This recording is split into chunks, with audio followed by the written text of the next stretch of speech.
8:24 right now, and this month a lot of teachers will be trading in the chalkboard for a computer.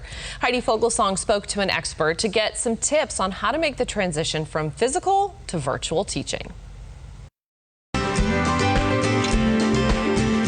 The pandemic is not just changing the school year for kids, but teachers too. If this is your first time teaching in an online environment, breathe. It's not as difficult as it sounds. It's just something new. So we turn to education expert and teacher Kimberly D. Worthy for tips on how to teach in a virtual classroom.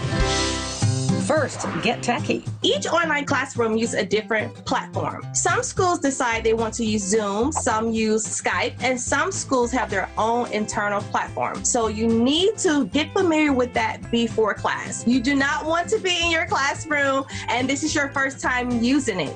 You need to know how to mute your students, how to mute all, how to let your students into the class, how to share your screen. I recommend you practice with your friends and conduct a mock class with them. Next, be the maestro of your classroom. The same way a maestro is the conductor of an orchestra to keep the harmony, you must do that for your classroom. Otherwise, everyone is going to be speaking on top of each other. So at the beginning of class, you want to let your students know, if you need to speak, you can either raise your hand physically, or there's a button on certain classrooms that says raise your hand. If you have a list of rules, to send that out to the parents before class so they can become familiar.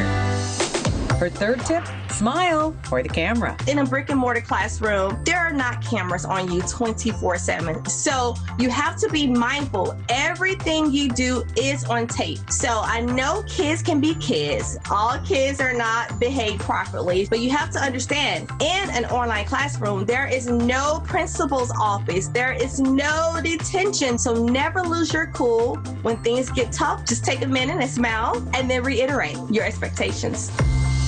And finally, use props. Lecture style teaching is very good for older students. Lecture style doesn't really work that good for smaller students. If you're teaching little students, if you're teaching about cats and dogs, I can show you I have a dog, I have a cat. You want to kind of be interactive.